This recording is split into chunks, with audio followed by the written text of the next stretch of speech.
selalu berusaha menyimpan sesuatu yang bisa membawa manfaat, baik untuk dirinya, untuk anak cucunya, maupun untuk keluarganya, untuk masa kini dan masa depannya.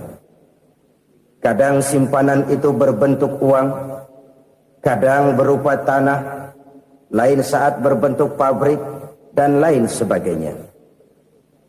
Sementara masa depan yang paling pasti adalah akhirat. Jika untuk masa depan dunia kita rela memeras keringat, membanting tulang, pergi pagi dan pulang petang, menyimpan uang, menyimpan tanah, menyimpan pabrik, pernahkah kita merenung jika satu saat kiamat datang, kita dibangkitkan dari kubur masing-masing, berdiri di padang mahsyar untuk mempertanggungjawabkan seluruh kegiatan hidup kita di dunia ini, lalu kita akan menuju ke alam akhirat. Sudahkah kita mempunyai simpanan untuk akhirat kita? Pada pertemuan kali ini saya ingin menyampaikan sebuah hadis di mana Rasulullah sallallahu alaihi wasallam bersabda, "Arba'un min kanzil jannah." Simpanan sorga ada 4 macam. Yang pertama, ikhfa'us sadaqah, menyembunyikan sedekah.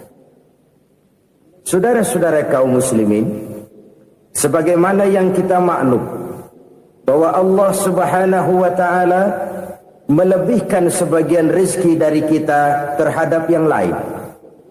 Ada yang kaya, ada yang setengah kaya, ada yang miskin, ada yang setengah miskin, dan selanjutnya.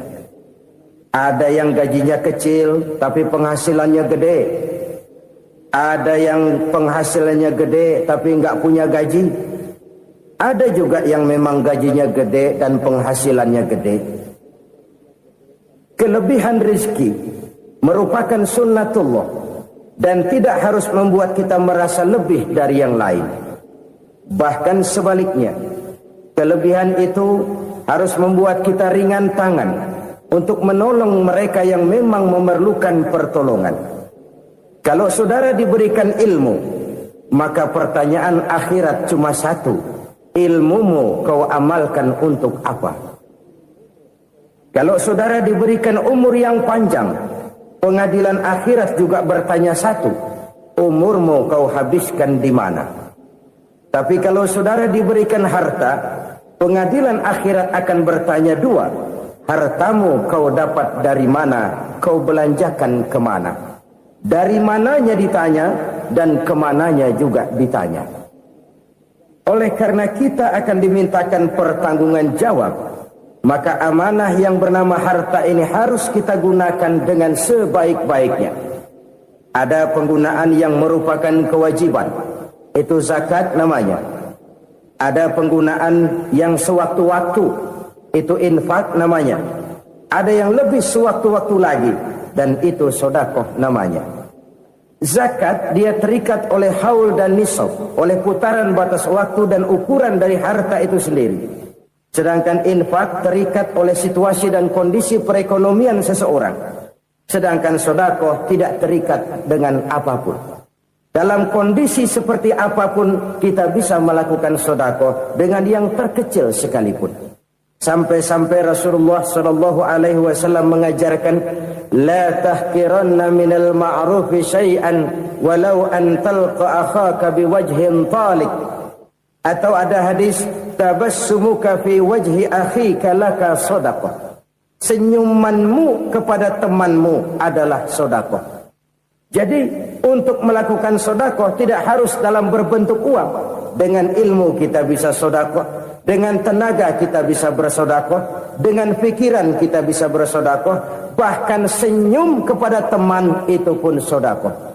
Jadi kalau sedekah dengan uang memang belum punya uang, nyengir aja banyakin. Itu asal pada tempatnya, jangan lalu ketemu tiang listrik cengengesan.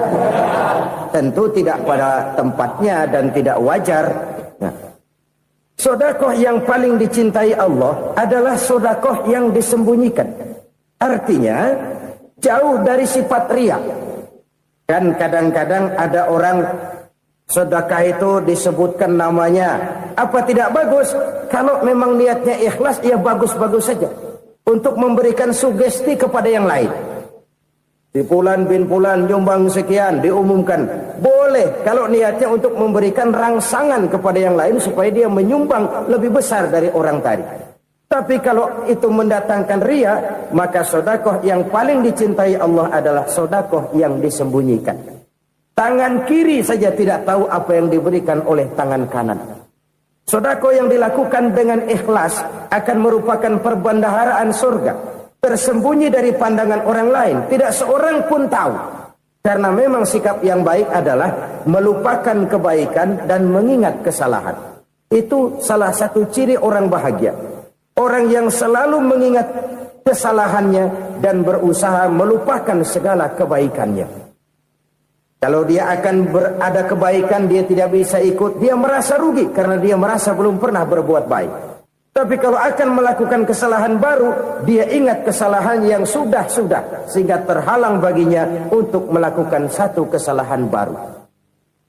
Demikianlah saudara-saudara, bahwa Allah melebihkan rizki sebagian kita dari yang lain, agar terjadi tolong-menolong dalam kehidupan ini.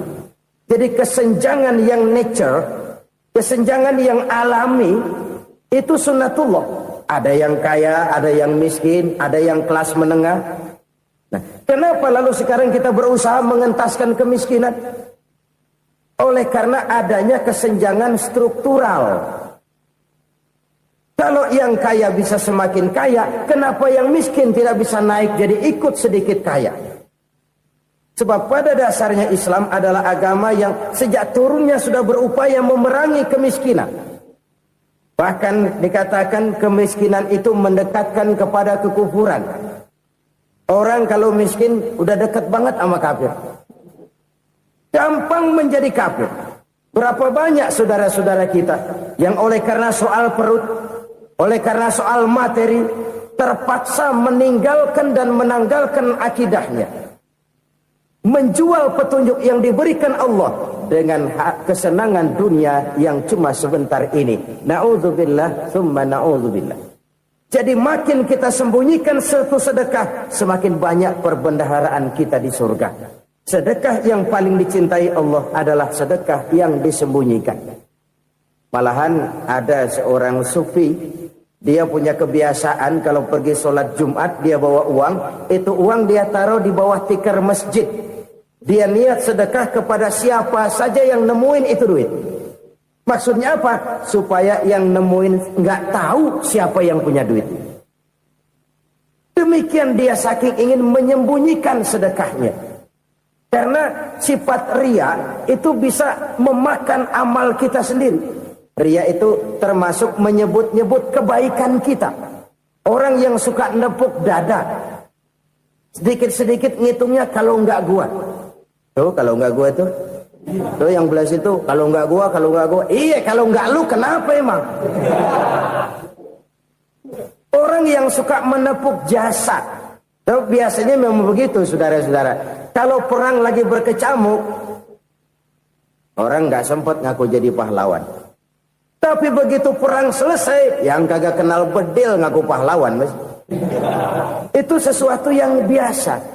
Oleh karenanya, orang-orang yang ikhlas dalam bersedekah, disembunyikannya sedekah itu, Allah cinta betul. Malahan ada hadis memberikan jaminan, inna sedaqatal mar'il muslimi tazidu fil umri wa tadfa'u mitatas su'i. Sesungguhnya sedekahnya seorang mukmin tazidu fil umri, bisa menambah umur panjang. Wa tadfa'u mitatas su'i, dan menyelamatkan manusia dari mati secara su'ul khatimah. Jadi siapa yang kepengen panjang umur, banyaklah sedekah. Yang bosan hidup, pelit terus. Sedekah menambah panjang umur dan menyelamatkan manusia dari mati secara su'ul khatimah. Pak, katanya umur itu nggak bisa ditambah, nggak bisa dikurangin. Kapan? Kalau ajal sudah datang. Fa idza jaa ajaluhum la yastakhiruna sa'atan wa la yastakdimun. Kalau ajal datang tidak bisa dimajukan, tidak bisa dimundurkan. Itu kalau ajal sudah datang. Tidak bisa lagi umur ditambah dikurangi, sudah datang. Tapi kalau belum datang, itu kan haknya Allah. Mau ditambah, mau dikurangi, hak prerogatif Allah. Sebagai pencipta manusia, Allah Maha Kuasa dan Maha Mampu. Sedekah ini menambah panjang umur dan menyelamatkan manusia dari mati secara su'ul khatimah. Itu orang mati kan sama ya, kondisinya mati, nggak nafas. Tapi hakikat mati kan lain-lain. Ada yang mati itu husnul khatimah, baik akhirnya. Misalnya lagi ngaji mati, lagi sholat mati, lagi sedekah mati. Ini yang dinamakan dengan husnul khatimah, baik di akhirnya. Sebaliknya ada yang su'ul khatimah, jelek di akhirnya. Ini yang jadi catatan akhir. Lagi nyekek botol, mampus. Lagi banting kartu, modar. Su'ul khatimah, jelek pada akhirnya. Sedekah menyelamatkan manusia dari mati secara su'ul khatimah. Dan kita semua kepengen mendapat husnul khatimah, jauh dari su'ul khatimah. Oleh sebab itu yang bisa menyelamatkan kita dari penyakit itu antara lain adalah sedekah yang disembunyikan. Yang dikerjakan dengan ikhlas karena Allah. Tidak karena kepengen dipuji orang. Tidak karena ingin dikatakan orang pemurah. Sebab orang dermawan itu orang yang memberi tanpa harus diminta. Kalau masih harus diminta, ya belum dermawan namanya. Masih harus diminta. Kalau nggak diminta ya tulus. Lolos, polos. Saudara-saudara kaum muslimin rahimakumullah. Harta adalah amanat dan akan kita pertanggungjawabkan.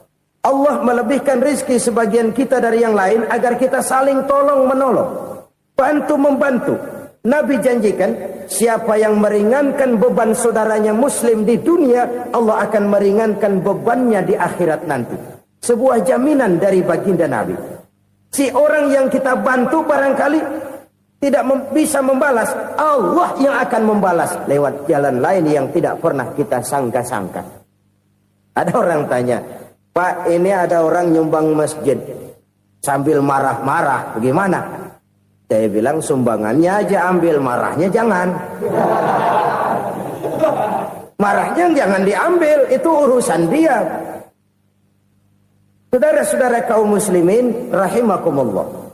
Umat Islam ini kan umat yang punya potensi besar. Kadang kita merenung, kenapa kadang-kadang pembangunan masjid kok lambat sekali? Kalau hotel hari ini peletakan pertama, bulan depan peresmian. Supermarket hari ini peletakan batu pertama, minggu depan peresmian. Tapi kalau sudah yang namanya masjid, kadang-kadang peletakan batu pertama sekaligus jadi batu terakhir. 3 tahun, 4 tahun, campur nebar jalak di jalanan, duit dijaring kayak ikan sepat. Apa tidak ada orang Islam yang kaya? Banyak. Apa tidak ada pengusaha muslim yang jadi konglomerat? Ada. Lalu yang belum banyak itu yang komit terhadap nilai-nilai agamanya. Akhirnya kita jatuh jadi umat yang lemah. Belum ada pengusaha konglomerat muslim buka pabrik super mie cap beduk misalnya umpamanya atau pabrik kecap cap sorban supaya identitas keislamannya sedikit kelihatan. Kita jatuh jadi umat yang lemah karena potensi tidak terinventarisir dengan baik. Kita ini ibarat kompor yang cuma matengin nasi orang lain. Potensi kita dimanfaatkan oleh orang lain. Ukhuwah Islamiyah kita baru terbatas kepada silaturahmi. Ukhuwah di bidang ekonomi kita lemah. Ukhuwah di bidang kebudayaan kita lemah. Apalagi ukhuwah di bidang politik kita lebih rapuh lagi. Padahal ukhuwah itu adalah totalitas kehidupan manusia. Menyangkut ipolek sosbud. Memerlukan nilai-nilai ukhuwah. Jadi oleh karena itu mari kita menyadari. Di dalam harta kita, walaupun kita yang cari, pergi pagi, pulang sore, peras keringat, banting tulang, di sana ada harta anak yatim. Di sana ada hak masjid. Di sana ada hak pesantren, di sana ada hak jihad. Berbahagialah seseorang apabila dia oleh Allah dijadikan keran. Keran itu menyimpan air, tapi tidak untuk dirinya, tapi disalurkannya kepada mereka yang memang memerlukannya. Saudara-saudara kaum muslimin rahimakumullah, ini yang pertama. Jadi perbendaharaan surga adalah menyembunyikan sedekah. Orang lain nggak tahu, kita pun nggak pernah ngitung-ngitung. Kita anggap lewat begitu saja, padahal itu deposit akhirat. Satu. Yang kedua, perbendaharaan surga itu apa? Wa kitmanul musibah, menyembunyikan kesulitan. Kadang orang takut menghadapi kesulitan, tapi makin kita merenung, hidup ini kan sebenarnya urusan. Takut sama urusan, ya jangan hidup. Tandanya orang hidup itu kalau punya urusan. Urusan melupakan problem. Problem sering menimbulkan kesulitan. Kesulitan bukan untuk ditakuti, tapi untuk diatasi dan dicarikan jalan keluarnya. Siapa sih orangnya yang gak pernah sulit-sulit? Makin tinggi status sosialnya, makin gede urusannya. Makin tinggi kualitas imannya, makin berat tingkat kesulitannya. Cuma memang yang namanya enak itu seperti pelangi. Biang lala itu nggak pernah di atas kepala kita, di atas kepala orang melulu. Lo sih enak lo, kata kita. Dia juga bilang yang enak kan lo. Pelangi itu nggak pernah di atas kepala kita. Kata tukang beca, aduh enak ya naik Mercy. Kata tukang beca, apa yang di dalam mobil Mercy? Aduh enak bener tukang beca, di jok ngeringkuk ngorok pulas bener. Saya kamar pakai AC, sejuk, tempat tidur sutra, empuk, alga, spring bed, kulat kulik, nggak bisa pulas kalau belum minum Valium, belum tidur. Enak bener tukang beca, di jok ngorok nggak tahu wetan kulon. Si tukang beca bilang yang di Mercy enak, yang di Mercy bilang tukang beca enak. Inilah enak, nggak pernah di atas kepala kita, di atas kepala orang lain melulu enak itu. Nah, saudara-saudara, yang merupakan perbendaharaan surga itu orang yang bisa menyembunyikan kesulitan, baik pribadi ataupun rumah tangga. Nih terutama rumah tangga yang jadi soalnya. Kadang-kadang kita ini kalau senang, sebaliknya kalau senang kita diam, kalem aja, cuek. Banyak banget duit kita bawaan, diam aja udah. Malah ketemu orang takut. Tapi begitu susah, sekampung tahu. Padahal Nabi mengajarkan perbendaharaan surga itu menyembunyikan musibah, menyembunyikan kesulitan. Kalau enak, cerita sama orang-orang. Kalau nggak enak, rasain sendiri, tekan sendiri, atasin sendiri. Kita kan sebaliknya, tenang kita diam, asal lagi susah, paling tidak kita nyari teman buat cerita kesusahan. Siapa orangnya yang nggak pernah susah? Cuma soalnya bagaimana kita mengatasi kesusahan itu sendiri. Begitu juga misalnya kalau orang sudah berumah tangga, itu orang tuanya harus menjadi tempat dia cerita yang enak-enak saja. Yang nggak enak rasain berdua, selesaikan berdua, atasin berdua. Jangan dibalik. Asal senang diam, giliran susah saja. Maknya laporan. Terbalik. Bisa menjaga security informasi. Maka nama bayam keluar diem, malah seluitan. Enak amat lo makan daging ayam. Security informasi. Saudara-saudara kaum muslimin rahimakumullah. Ujian yang terberat itu yang pernah diberikan kepada para nabi, para rasul, para aulia, para ulama. Makin tinggi keimanan, makin berat bentuk kesulitan. Ayo saya kemukakan satu contoh saja. Ada seorang nabi yang kaya, nabi kaya, namanya Nabi Ayub. Iblis kalau orang begini kan keki, ibadahnya rajin, kaya. Nih yang kayak begini susah digodain. Kalau ibadahnya rajin, miskin, kali bisa disogok. Sini imannya mantap, ibadahnya rajin, kaya, nabi lagi. Tapi namanya iblis, nggak kurang akal. Laporan, Tuhan, kenapa Les? Ya ini bahasa saya, bahasa Qur'annya sih nggak gitu. Itu hambamu yang namanya Ayub, dia rajin ibadah cuma karena dikasih kaya aja. Coba kasih miskin dia, berhenti dia sembahyang. Ah, kamu bisa aja. Saya tahu Ayub itu hambaku yang ikhlas. Saya buktiin Tuhan, silahkan. Dibuktiin lah, iblis turun ke alam ini. Yang mula-mula dia lakukan, dia rusak sawah ladang Nabi Ayub. Dia binasakan binatang ternak Nabi Ayub. Sehingga dalam waktu singkat, jatuhlah Nabi Ayub dari orang paling kaya, jadi orang paling miskin. Beliau masih ibadah di mihrab dalam masjid. Datang iblis. Saudara Ayub, ya. Lagi ngapain? Ibadah. Nyembah Allah, nyembah Allah. Oh, percuma. Kenapa? Tuhan yang ente sembah nih, dia udah bikin miskin ente. Sawah ladang ente hancur lebur, binatang ternak binasa. Sekarang ente jadi orang paling miskin. Ngapain nyembah Tuhan kayak begitu? Tekor. Udah berhenti dah ibadah, berhenti ibadah. Ini iblis sama Tuhan laporannya lain, yang dikerjakan kepada Nabi Ayub juga lain. Benar begitu iblis, kata Nabi Ayub. Iya, sawah ladang saya habis, buras. Binatang ternak saya binasa, binasa.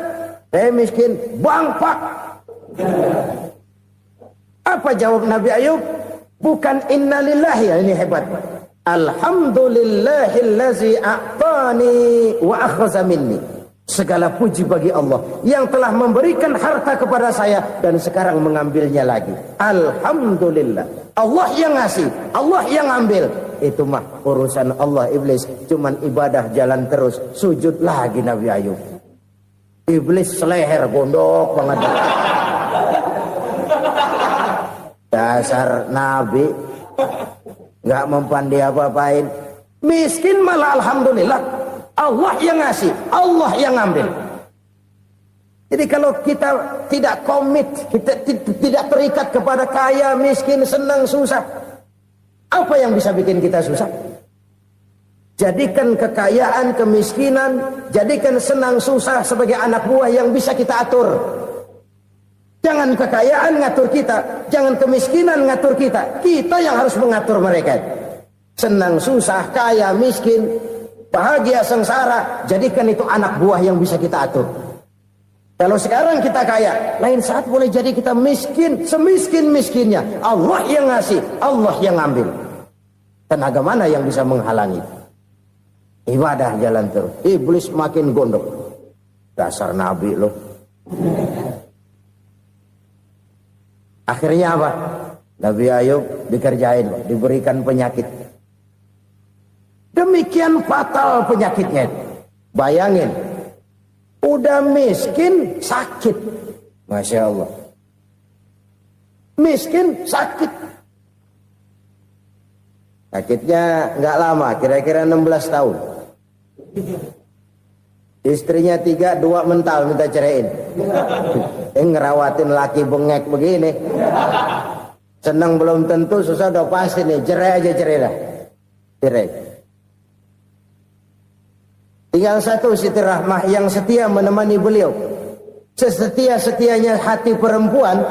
Satu saat Siti Rahmah bilang, "Bang, iya, abang kan Nabi, Bang.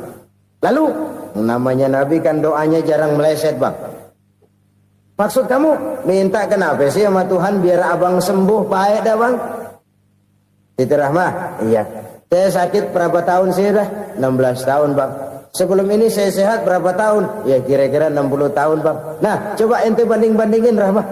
Saya dikasih sehat 60 tahun. Dikasih sakit 16 tahun. Sudah nggak sabar mau doa kepada Allah minta sembuh. Saya malu kepada Allah. Diuji dengan yang luar biasa seperti ini, tidak mengganggu stabilitas kehambaannya. Dia tetap menghamba kepada Allah Subhanahu wa ta'ala. Saudara-saudara kaum muslimin rahimakumullah. Kunci menghadapi kesulitan itu apa? Allah jelaskan dalam satu ayat, wa basyiris sabirin alladzina iza asabathum musibah qalu inna lillahi wa inna ilaihi raji'un. Gembirakan orang-orang yang sabar Siapa mereka itu? Yang apabila mendapat musibah mereka kembali kepada keyakinan dasar, segalanya dari Allah dan segalanya akan kembali kepada Allah. Ini konsepsi dasar dari sikap muslim dalam menghadapi berbagai kesulitan. Segalanya dari Allah, segalanya akan kembali kepada Allah. Kalau ini sudah kondisi dasarnya, maka kita akan lapang menghadapi kenyataan bagaimanapun pahitnya. Apakah itu namanya miskin, apakah itu namanya sakit, bahkan maut sekalipun. Maut sekalipun. Segalanya dari Allah, segalanya akan kembali kepada Allah. Ini sikap hidup, bukan sekedar ucapan. Kita kadang-kadang menjadikannya sebagai ucapan. Mulutnya sehingga berhenti, innalillahi wa inna ilaihi rajiun, tapi nangisnya terus gerung-gerungan. Bukan itu, ini kesadaran moral. Kalau segalanya dari Allah, segalanya kembali kepada Allah, kan sebenarnya cuma nunggu giliran. Hari ini saya nyembayangin dia, entah hari apa saya disembayangin orang. Hari ini saya antar dia ke kubur, entah hari apa orang nganterin saya ke kubur.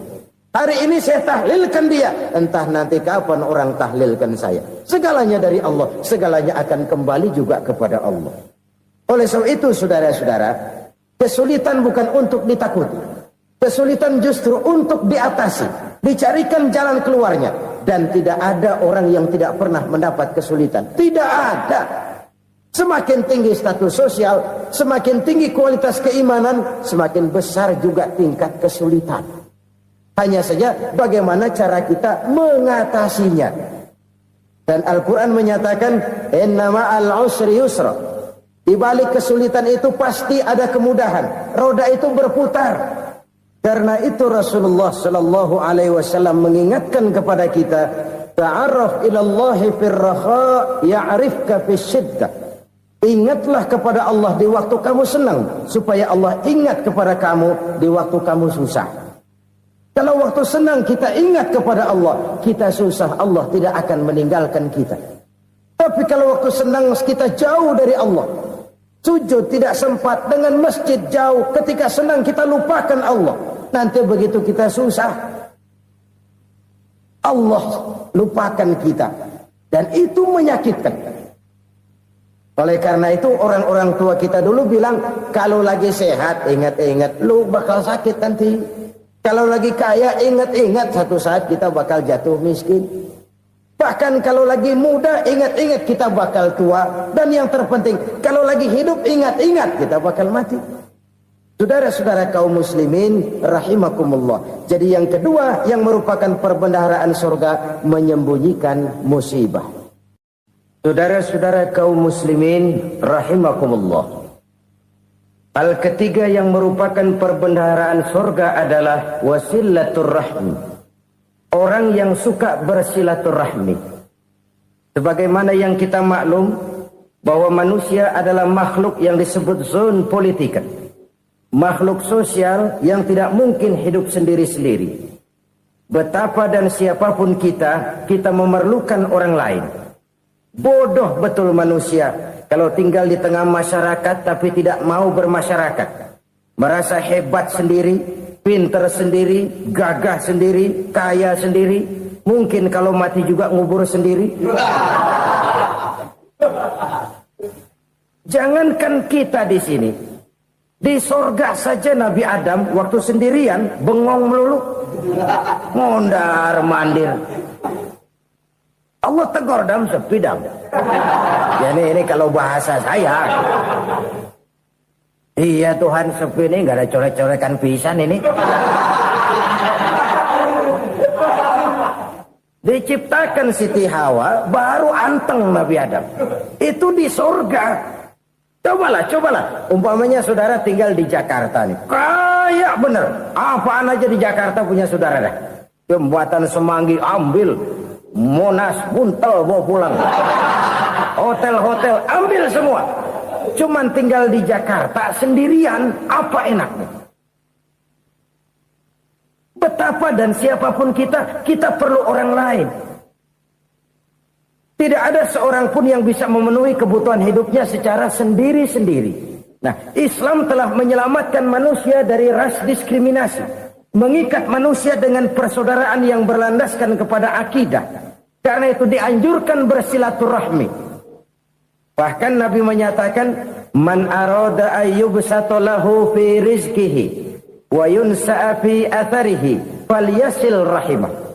Siapa yang kepengen diluaskan rezekinya dan dipanjangkan usianya, banyaklah ia bersilaturahmi. Siapa yang kepengen dimudahkan rezekinya, hendaknya ia banyak bersilaturahmi. Kalau banyak teman, kesulitan kan paling tidak ada tempat cerita.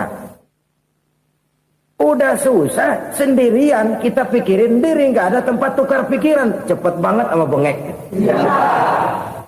Dilawan sendiri. Nah, secara makro kita bisa berkata, tidak mungkin ada kemenangan kalau tidak ada kekuatan. Tidak ada kekuatan kalau tidak ada kesatuan dan persatuan. Tidak mungkin ada kesatuan dan persatuan tanpa semangat silaturahmi. Kalau umat Islam mau menang, dia harus kuat. Kalau umat Islam mau kuat, dia harus bersatu. Kalau umat Islam mau bersatu, dia harus membudayakan silaturahmi ini. Bahkan sampai-sampai kata Nabi, kalau bisa cari nilai tambah. Apa? Silman qata'ak. Bersilaturahmilah kau kepada orang yang marah denganmu. Masya Allah, indahnya ajaran agama kita. Orang yang marah pun kepada kita, kata Nabi, kalau bisa bersilaturahmilah kepadanya. Kepada orang yang marah itu. Di situ nilai tambah. Cuman jujur nih hadis, ngucapinnya gampang, ngamalinnya yang berat banget. Orang marah sama kita, kita disuruh silaturahmi, ada apa malu? Lu marah, ada gue marahan lagi. Gue pikirin. Saudara-saudara kaum muslimin rahimakumullah. Tapi ini yang diajarkan, bahkan ini yang dicontohkan oleh baginda Rasul. Bagaimana begitu mudah? Misalnya satu saat Abu Jahal ini ngatur strategi bagaimana bikin Muhammad celaka. Dia gali lubang di depan tempat tidurnya. Dia tutupin daun korma. Terus dia panggil seseorang, ke sini. Kasih tahu Muhammad, pamannya sakit keras, minta ditengokin. Berangkat orang ini ke sana. Muhammad, labbaik. Pamanmu sakit keras, dia minta ditengokin. Baik, saya akan datang menjenguk beliau. Berangkatlah Nabi ke rumah Abu Jahal tanpa prasangka apapun. Abu Jahal udah pasang setil, selimut 3 rangkap setengah dipakai, persis kayak orang meriang. Tapi sembari ngintip dari balik selimut, begitu Muhammad buka pintu, nah masuk perangkap nih. Muhammad jalan menuju tempat pembaringan. Makin lama makin dekat, makin lama makin dekat, makin dekat ke lubang yang dipasang oleh Abu Jahal itu. Dalam hati Abu Jahal, terus dah jatuh, mampus dah lu ini. Mampus lu hari ini nih. Apa yang terjadi? Malaikat Jibril datang. Muhammad, pamanmu cuma pura-pura sakit. Di depan tempat tidurnya ada lubang perangkap supaya kamu jatuh ke situ. Sudah, kamu pulang. Balik kanan Nabi. Sudah hampir jatuh ke lubang, balik kanan, pulang. Bayangin kecewanya Abu Jahal. Muhammad dikit lagi, Muhammad dikit lagi. Enggak paman, saya pulang aja. Emosi bangun dari tempat tidur, enggak sadar kalau lagi pura-pura sakit. Lompat ngejar Nabi, dia lupa dengan lubang yang dia gali. Serak, nyemplung sendiri ke dalam lubang.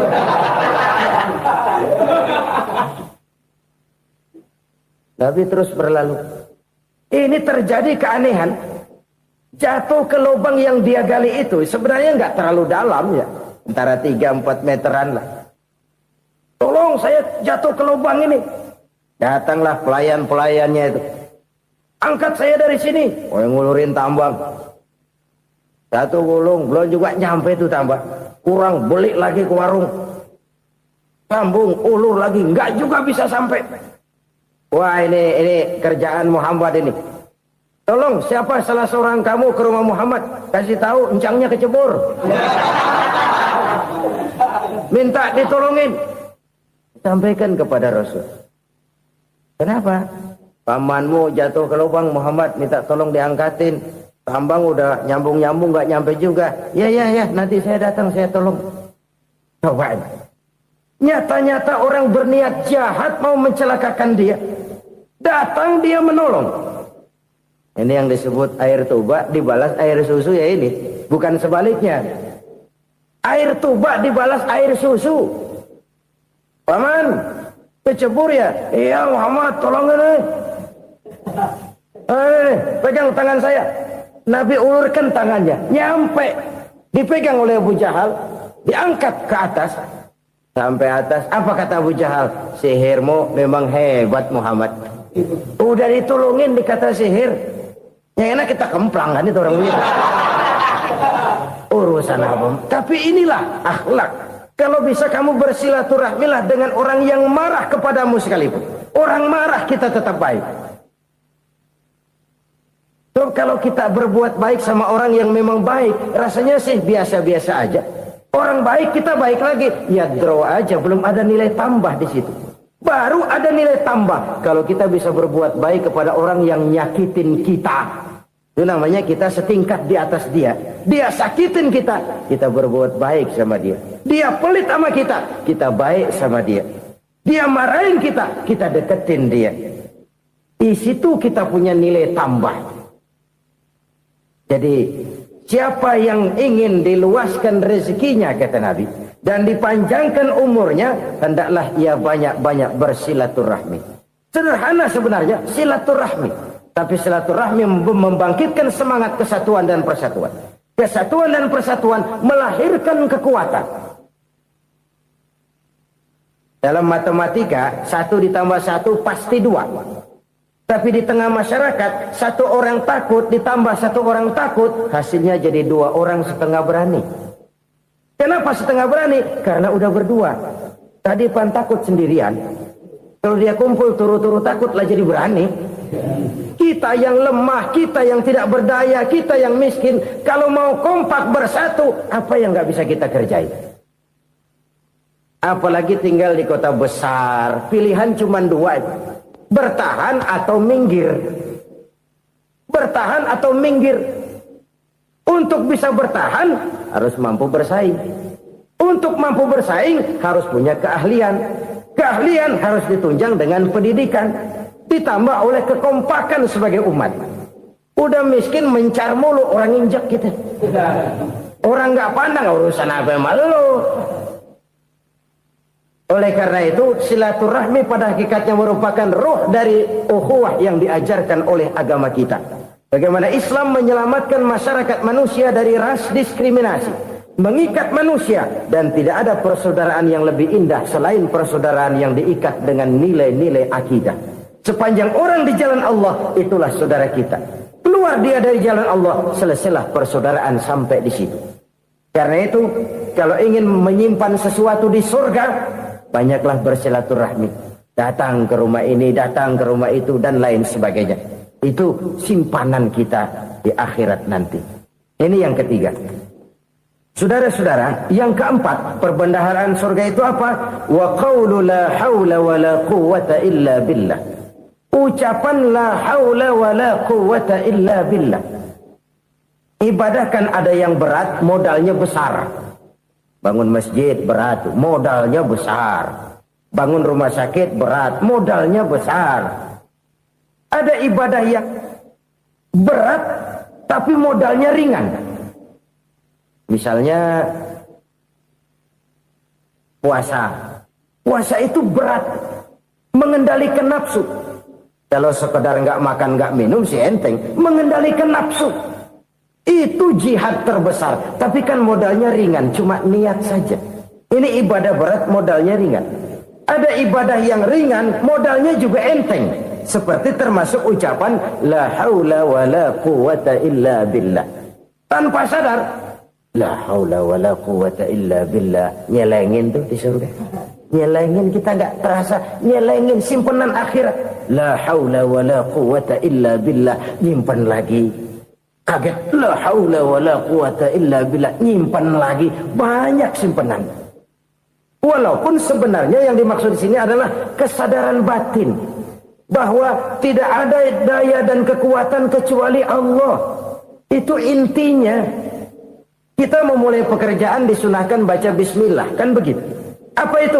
Kesadaran moral Bahwa ini saya bisa kerjakan. Saya kerjakan ini dengan menyebut nama Allah. Kenapa? Kalau Allah tidak memberikan daya dan kekuatan, mana mampu saya kerjakan ini. Maka saya kerjakan ini dengan menyebut nama Allah. Bismillah. Kesadaran moral. Manusia hanya wajib berusaha, tapi nggak pernah wajib berhasil. Banyak hal-hal yang kalau kita renungkan secara rasio nggak mungkin. Tapi jadi kenyataan. La haula wa la quwata illa billah. Tidak ada daya dan kekuatan kecuali bagi Allah semata-mata. Kesadaran moral akan kelemahan dan keterbatasan makhluk bernama manusia. Kadang kita kagum dengan otak, tapi kita sering lupa sama yang bikin otak. Padahal bagaimanapun hebatnya otak, yang bikin otak pasti lebih hebat dari otak. Nggak percaya, silahkan otak-otakan. Inilah kecenderungan. Kita kagum dengan pesawat-pesawat mutakhir, bukan main, besi gede banget terbang itu. Alangkah hebatnya. Lalu apa yang bikin otak tidak lebih hebat dari itu semua? Kita puji laut. Apa yang bikin laut tidak lebih hebat dari laut itu? La haula wa la quwata illa billah. Tidak ada daya dan kekuatan kecuali Allah. Apa yang bisa kita lakukan? Kalau tidak karena daya dan kemampuan yang diberikan oleh Allah kepada kita. Lahirlah sikap tawadu, rendah hati. Tidak melonjak menjadi angkuh dan sombong. Sadar akan kelemahan dan keterbatasan diri. Sebagai makhluk yang diciptakan oleh Allah subhanahu wa ta'ala. Jadi satu sisi ini ucapan yang berpahala. La haula. Jadi wiridan.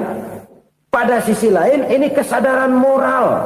Sikap mental, kesadaran batin, bahwa yang punya daya dan kekuatan itu cuma Allah. Kita nggak pantas untuk sombong, sebab sombong itu pakaiannya Allah. Kita nggak sedang pakai pakaian Allah, kegedean. Dan makin kita renungi, makin terbentur. Apa sih yang bisa kita sombongin? Kita mau sombong apa? Kaya?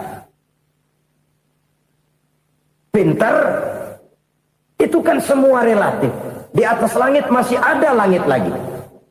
Jadi oleh karenanya, marilah kita menyadari. Manusia hanya wajib berusaha, tapi tidak pernah wajib berhasil.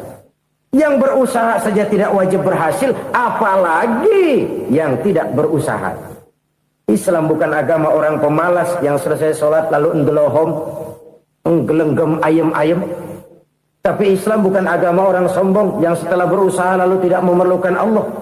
Kita bisa saja bikin proyeksi, tahun sekian kita bakal panen besar menurut perhitungan otak. Tapi ada kejadian lain. Apa? Tikus ngambek. Habis itu dimakanin tikus, panen gagal. Proyeksi rasional gagal oleh tikus-tikus yang ngambek itu. Bisa saja terjadi. Tahun depan kita panen besar, urung. Kenapa? Musim panas panjang. Dan sekarang ini koran-koran bikin berita musim mengalami penyelewengan. Bukan cuma manusia yang nyeleweng sekarang. Musim pakai nyeleweng. Mestinya kan musim hujan udah selesai, masih hujan-hujan juga. Musim. Nah sekarang kita boleh bikin proyeksi, kita bakal panen besar. Tahu-tahu musim panas panjang, sawah retak, air kering. Cari teknokrat yang paling botak, suruh pendekin tuh musim panas. La haula wa la quwata illa billah. Inilah kesadaran moral. Saudara, saya teringat satu saat ada seorang konglomerat. Umurnya ya kira-kira 70-an. Suatu saat dia ditanya oleh wartawan, Pak, umur Bapak berapa sih? Ya paling 10 tahun. 10 tahun? 10 tahun? Anak Bapak berapa orang? Satu saja? Satu. Harta Bapak berapa? Ya paling-paling bangsa 7 juta kali. 7 juta? Iya. Pak, kenapa Bapak bohongi saya? Bapak punya buku biografi. Koran-koran, majalah-majalah banyak memuat cerita riwayat hidup Bapak. Saya tahu umur Bapak 70. Kenapa bilang cuma 7 tahun? Saya tahu anak Bapak 8. Kenapa cuma bilang 1? Saya tahu harta bapak miliaran, mungkin triliunan, pabrik di mana-mana, bank di mana-mana. Kenapa bilang uang bapak cuma 7 juta? Nah, kata si konglomerat tadi, kamu benar nak, kamu benar. Umur saya kalau jumlahnya memang 70 nak. Cuman ingat-ingat saya, baru 7 tahun terakhir ini saya sujud. Baru 7 tahun terakhir ini saya berusaha dekat dengan Allah.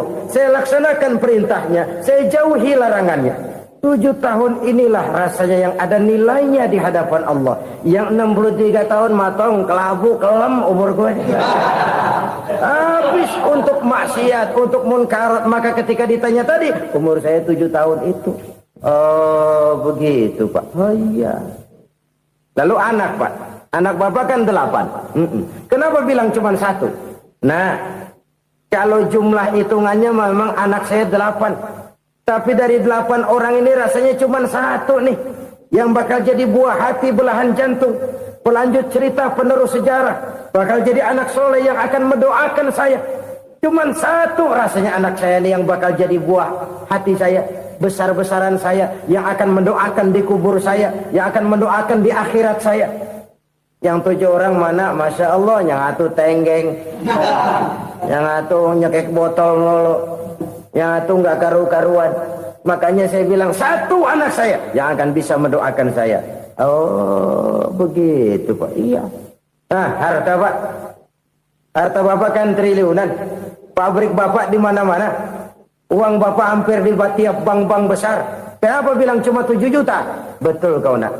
Harta saya kalau jumlahnya memang miliaran, triliunan mungkin. Tapi yang saya ingat baru 7 juta tuh yang saya belanjakan di jalan Allah. Saya nyumbang masjid, saya santuni yatim piatu, saya bantu pembangunan pesantren, saya bantu pembangunan rumah sakit Islam. Itu yang akan saya bawa pulang ke akhirat, yang 7 juta itu. Yang triliunan itu nanti akan diperebutkan oleh anak-anak saya sebagai waris saya. Jadi harta saya 7 juta itu yang bakal nemenin saya di akhirat. Yang akan saya bawa pulang jadi teman saya. Saudara-saudara kaum muslimin, jangan-jangan orang tua itu adalah kita-kita ini. Jangan-jangan kita-kita ini adalah orang tua itu. Jangan-jangan itu potret dari diri kita masing-masing. Dari sekian umur yang diberikan Allah, berapa tahun yang ada nilainya di hadapan Allah? Dari sekian anak-anak yang merupakan amanah, berapa yang akan mendoakan kita sebagai orang tuanya menjadi anak soleh? Dari sekian banyak harta yang diberikan Allah, berapa yang akan kita bawa pulang menghadapnya nanti, yang kita belanjakan di jalan Allah? Ini sebuah potret kehidupan. Karena itu kita kembali kepada la haula wa la quwata illa billah.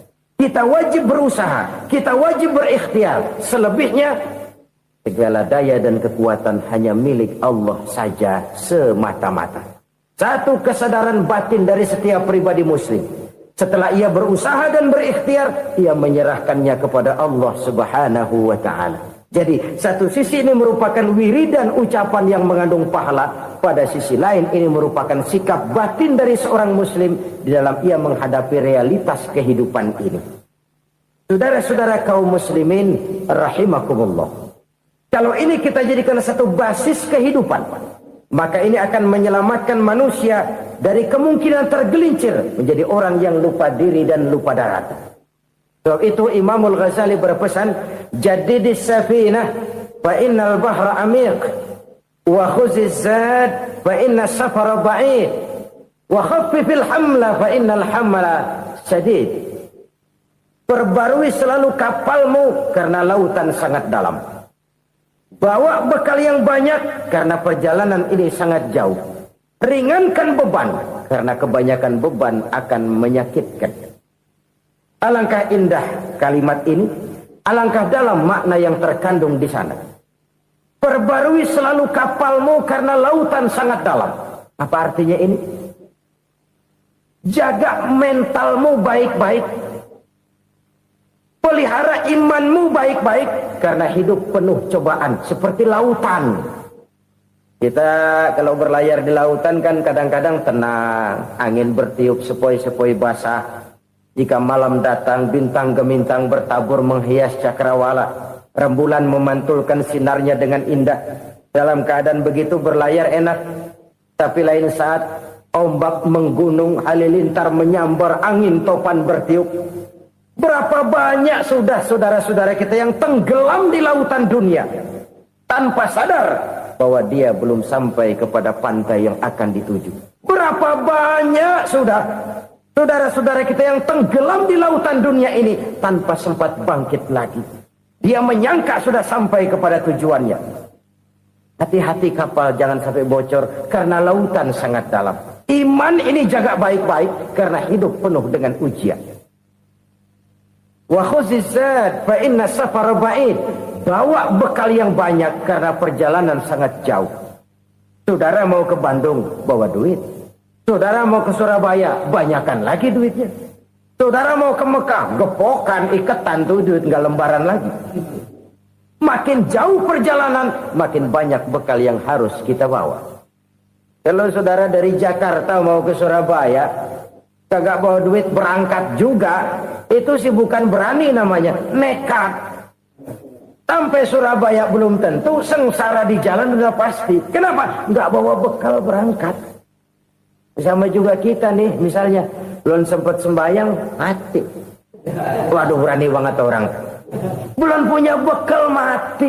Sengsara di jalan. Atau bekal tidak cukup. Dari Jakarta saudara mau ke Surabaya, bawa duit 500 perak. Paling jauh Cikampek nyampenya itu. Paling jauh itu. Antara jauhnya perjalanan dengan bekal yang saudara bawa tidak seimbang. Hidup ini perjalanan panjang. A walking tour. Dimulai dari alam arwah. Sebelum jasad diciptakan, roh diciptakan lebih dulu. Dari situ pindah ke alam rahim. Dari alam rahim pindah ke alam dunia. Dari alam dunia pindah ke alam barzah. Baru menuju akhirat. Satu perjalanan panjang. Kalau bekal tidak bawa, sengsara di jalan. Bawa bekal yang banyak karena perjalanan ini sangat jauh. Wa khaffifil hamla, ringankan beban karena beban itu cuma akan menyulitkan. Kalau bekal itu sih keperluan, tapi beban nggak kita perluin, cuma ngeberat-beratin. Apa ini beban? Dosa. Kecurangan, kebatilan, kezoliman, ketidakadilan, kesewenang-wenangan. Itu akan jadi beban kita di akhirat. Alangkah celakanya, perjalanan panjang, bekal tidak bawa, beban kelewat banyak. Alamat sengsara di jalan. Pahala tidak ada, dosa berlipat ganda. Na'udzubillah, summa na'udzubillah. Kalau kita rangkum nasihat Al-Ghazali dengan kisah si konglomerat tadi, kita akan mengambil kesimpulan. Pertama, bekal terbaik dalam menghadapi gejolak kehidupan ini tidak lain adalah iman. Yang kedua, pahala dan dosa. Dua hal kontroversial. Pahala adalah bekal, dosa adalah beban. Tapi kita sekarang kan tidak begitu terangsang kepada yang abstrak. Orang berlomba mencari yang konkret-konkret saja. Yang real. Kalau memang dosa, benjol dong. Kira-kira begitu. Kira-kira begitu. Persis orang Yahudi dulu. Orang Yahudi itu kan pernah minta kepada Nabi Musa. Ya Musa, lan nu'mina laka hatta narallaha jahrah.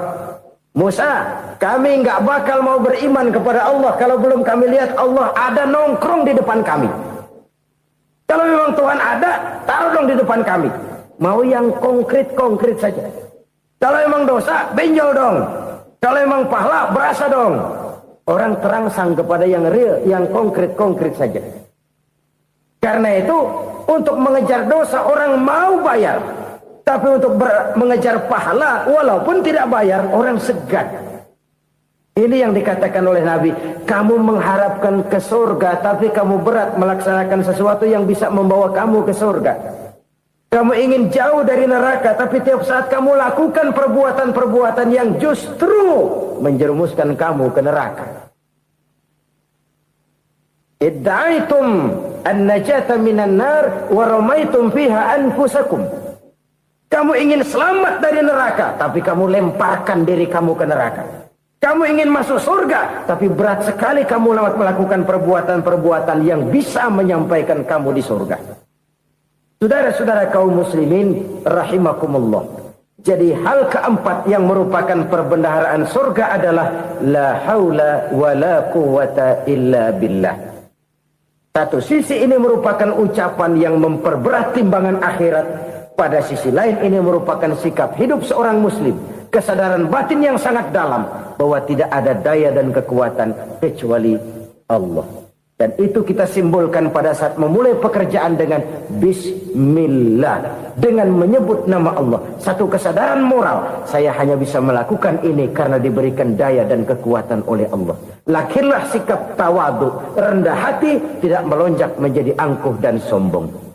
Saudara-saudara, sampai sini dulu jumpa kita kali ini. Semoga 4 perbendaharaan surga ini dapat kita lakukan, yang kelak akan merupakan bekal kita di kemudian hari nanti.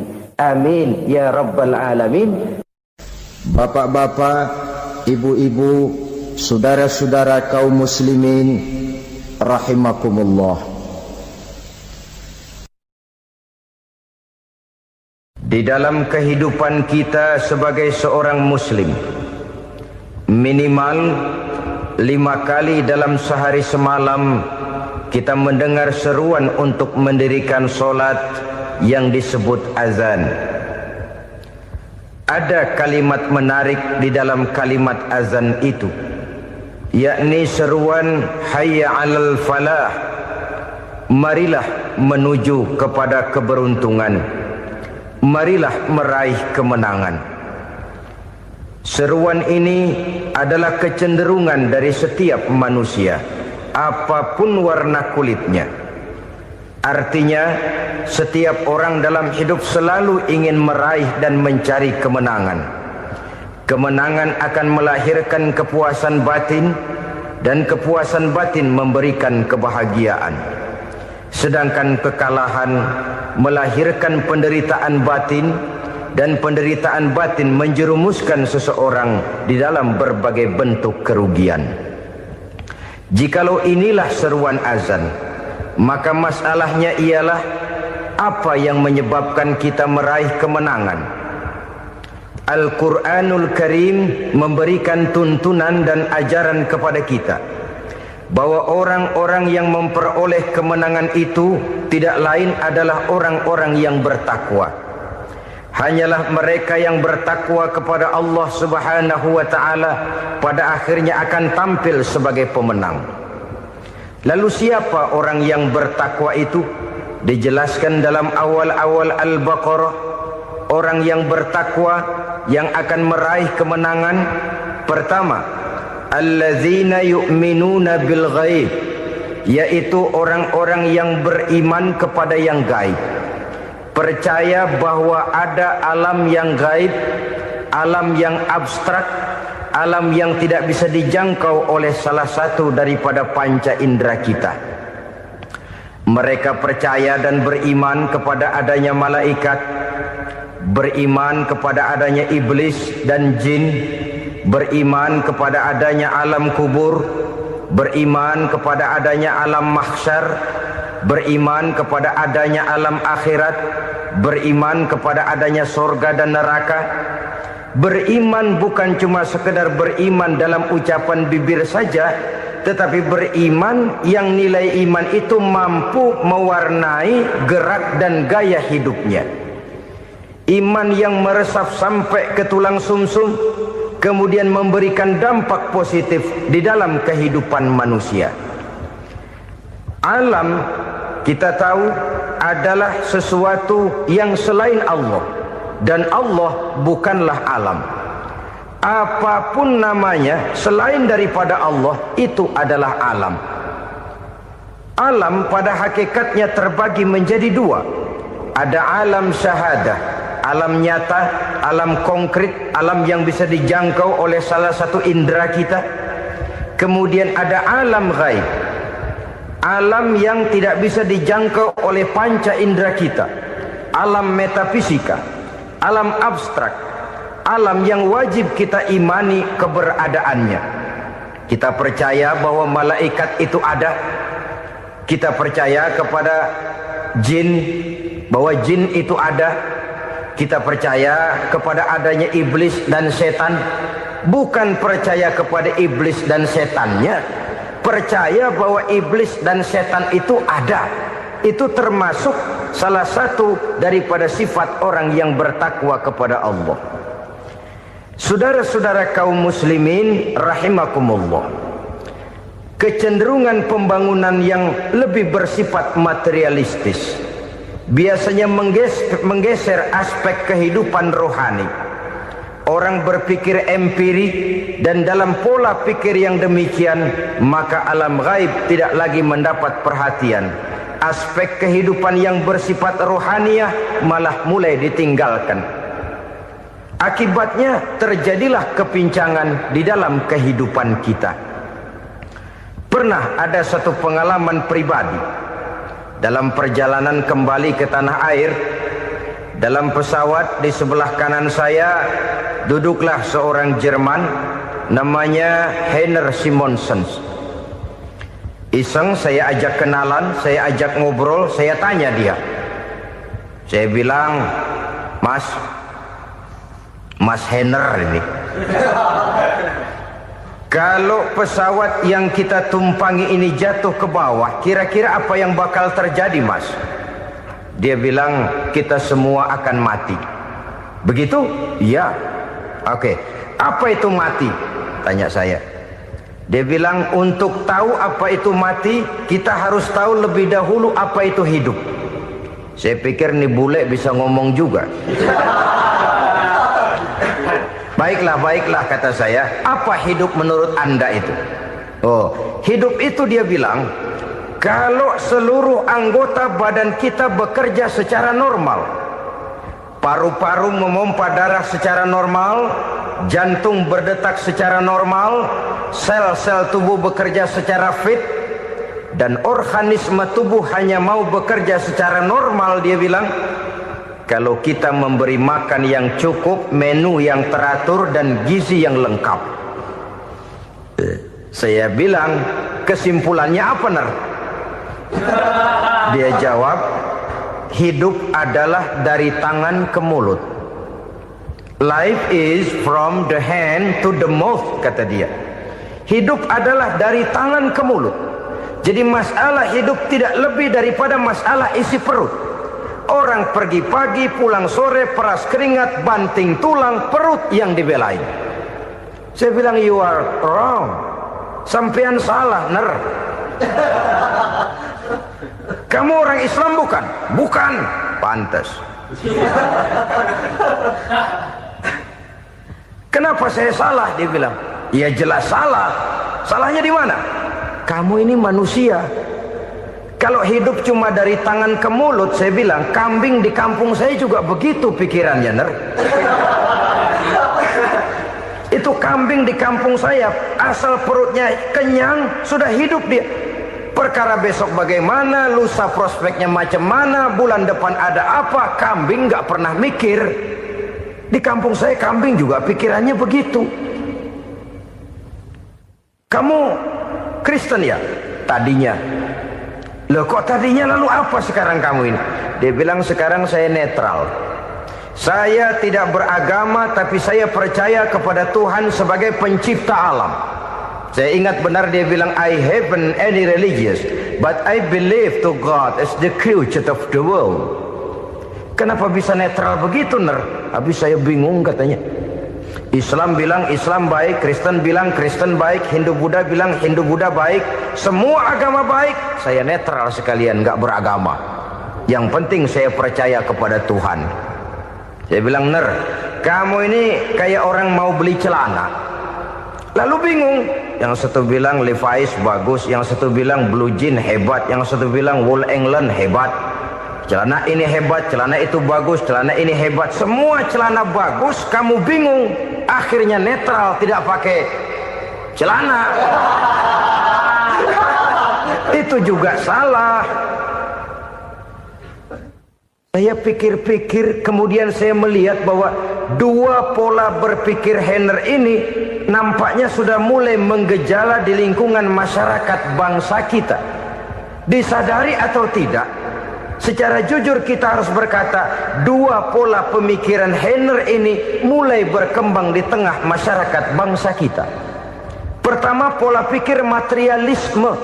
Hidup adalah dari tangan ke mulut. Masalah hidup tidak lebih masalah isi perut. Itu yang perlu dibela, dan disitulah arti kehidupan. Pergi pagi, pulang sore, peras keringat, banting tulang untuk mempertahankan perut. Kalau sudah kemari cara orang berpikir, maka buat apa percaya kepada yang gaib? Untuk apa sholat? Untuk apa puasa? Untuk apa zakat? Untuk apa menghadiri majelis taklim? Tanpa kepercayaan kepada yang gaib, hidup berjalan menurut alur empiris dan materialis. Kalau sudah ke sana cara orang berpikir, biasanya orang lalu cenderung menghalalkan segala cara. Hanyalah orang yang percaya bahwa akhirat ada. Hanyalah orang yang percaya bahwa alam kubur itu ada. Hanyalah orang yang percaya bahwa malaikat itu ada, hidupnya akan lebih terarah dan terkendali. Karena kepercayaan kepada yang gaib, yang merupakan fase daripada kehidupan setelah hidup yang sekarang ini, mewarnai gerak pribadi seseorang di dalam dia melakukan kegiatan hidupnya. Pola berpikir materialisme, disadari atau tidak, mulai menggejala di lingkungan masyarakat bangsa kita. Hidup tidak lebih dari urusan tangan ke mulut, mulut ke tangan, tangan ke mulut. Asal perut sudah kenyang, hiduplah sudah. Perkara bagaimana prospek hari yang akan datang, bagaimana akhirat, tidak jadi persoalan. Ini yang oleh Nabi diperingatkan, ad-dunya sijnul mu'min wa jannatul kafir. Dunia adalah penjara bagi orang beriman dan surga bagi orang kafir. Dulu di zaman Belanda hadis ini pernah disalah tafsirkan, disalah artikan, digunakan sebagai senjata untuk mengkebiri dan membuat impoten umat Islam. Sudahlah umat Islam gak usah macam-macam, kata Belanda. Dunia ini kan penjara buat orang Islam, surga buat orang kafir. Di penjara jangan bertingkah.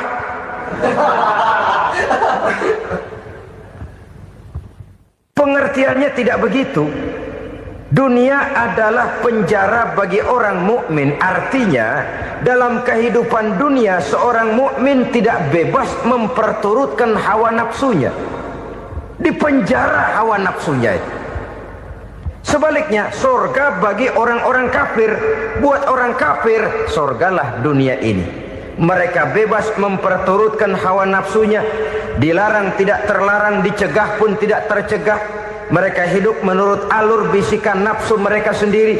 Kemudian bila ajal datang, maut merenggut nyawa, selesailah surganya sampai di situ. Maka bagi orang-orang yang tidak percaya kepada adanya akhirat, kepada adanya alam gaib, surganya sebatas umurnya.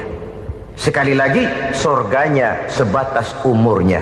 Bila umur selesai, ajal pun datang merenggut nyawa, selesailah sudah surganya sampai di situ. Alangkah pendeknya perjalanan orang-orang yang tidak percaya kepada alam gaib ini. Bagi kita mukmin, jikalau kita mampu memenjarakan hawa nafsu, kita bisa bahagia di dunia ini. Dan Islam memang tidak menyuruh kita sengsara di dunia. Raih dunia, kejar dunia, gapai dunia sebagai alat untuk mencapai kebahagiaan di akhirat nanti. Hidup adalah satu perjalanan panjang yang terbentang sejak kita terlahir dari alam rahim sampai kepada alam akhirat nanti. Andai kata kita gagal meraih kebahagiaan di dunia, toh kita masih punya akhirat. Tapi jangan jadi dalil yang melemahkan semangat. Biarin dah kita di dunia kebelangsak, yang penting akhirat. Akhirnya dunia benar-benar kebelangsak. Bagaimana dunia ini bisa kita raih, dan bagaimana meraih dunia untuk menunjang kepentingan akhirat nanti. Yang kedua, dari pikiran Heiner yang saya lihat menggejala di lingkungan masyarakat bangsa kita, timbulnya manusia-manusia netral. Seolah-olah Tuhan yes, agama no. Sama Tuhan percaya, agama ogah. Tuhan ngangguk, giliran agama godeng.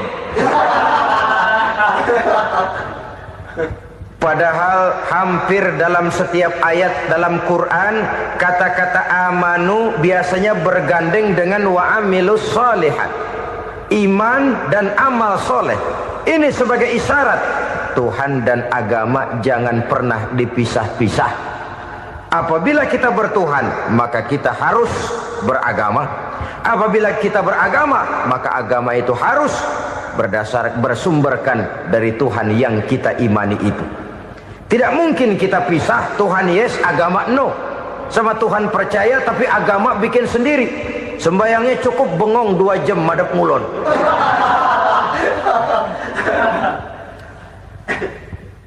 Saudara-saudara kaum muslimin rahimakumullah. Jadi dengan demikian, agama yang kita akui merupakan unsur mutlak di dalam pembangunan sekarang ini, merupakan bagian dari kehidupan yang menuntun kita bahwa di balik alam nyata ini, di balik alam syahadah ini ada alam gaib. Dan mudabbir, murabbi, yang mengatur, yang menguasai, yang memelihara baik dia alam nyata, baik dia alam gaib, tidak lain adalah Allah Subhanahu wa ta'ala. Di sana ada satu super power, satu maha kekuatan yang kita perlu bersandar kepadanya. Sebagai makhluk nyata yang hidup di alam nyata, berbuatlah secara nyata sebagaimana harusnya kita berbuat. Karena Islam